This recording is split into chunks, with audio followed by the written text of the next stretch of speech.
Assalamualaikum warahmatullahi wabarakatuh. Shalom, salam sejahtera untuk kita semua. Nama budaya, salam kebajikan. Perkenalkan nama saya Gerald Juan Partogi Simanjuntak dari program studi Teknik Mesin Universitas Indonesia Angkatan 2022 dan dari kelas metode numerik 01. Pada kesempatan kali ini saya akan menjelaskan tentang circular economy. Pertama-tama kita ketahui dulu eh, dan kita ingat lagi tentang DAI5 yaitu tentang conscious thinking, intention, initial thinking, idealization, dan instruction. Sebelumnya kita bahas dulu mengenai circular economy.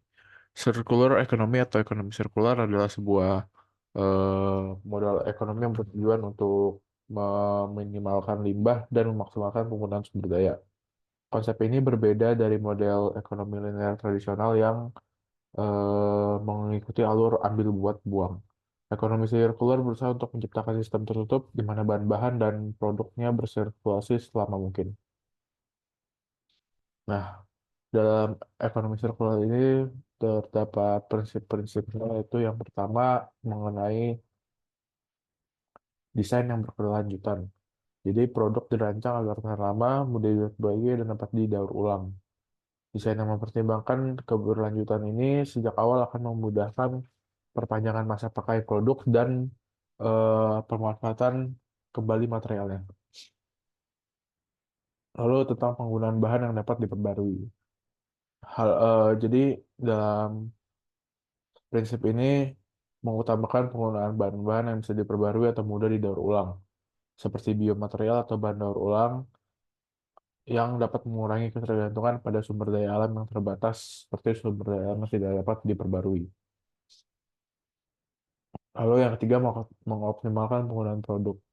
Jadi dari sistem ini tuh kita didorong dengan model bisnis yang seperti sewa, terus berbagi, dan juga eh, jasa yang memungkinkan produk digunakan lebih efisien dan lebih lama oleh lebih banyak orang. Lalu prinsip selanjutnya tentang daur ulang dan pemulihan. Ketika produk yang kita pakai sudah mencapai akhir masa pakainya, bahan-bahan yang tergantung di dalamnya diekstraksi atau didaur ulang sehingga bisa digunakan kembali dalam proses sirkulasi. Dan maksudnya proses sirkulasi produksinya. Lalu tentang energi terbarukan. Dalam ekonomi sirkular ini, energi yang digunakan dalam proses produksi dan daur ulang berasal dari sumber energi terbarukan yang bisa mengurangi dampak buruk terhadap lingkungan dari suatu proses produksi. Yang terakhir tentang peningkatan efisiensi.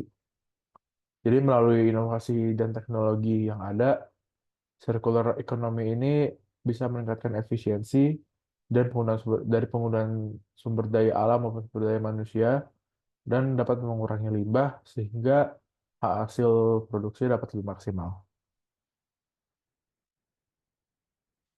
Nah, untuk empat keuntungan utamanya itu yang pertama pengurangan limbah dengan cara mendaur ulang dan menggunakan kembali bahan limbah yang sudah kita hasilkan, jadi bisa berguna daripada dibuang ke lingkungan.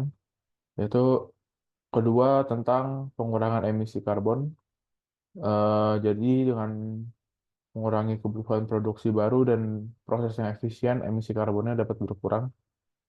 Yang ketiga tentang pelestarian sumber daya alam. Jadi dengan menggunakan lebih banyak energi terbarukan, kita mengurangi eksploitasi SDA yang bisa merusak lingkungan dan memaksimalkan penggunaan bahan lain yang alternatif yang ada. Dan keempat yaitu inovasi dan peluang ekonomi baru. Jadi dengan sistem ini kita membuka peluang bagi inovasi dalam desain produk dan model bisnis baru, serta menciptakan lapangan kerja di sektor-sektor baru, terutama di dalam sektor daur ulang dan perbankan.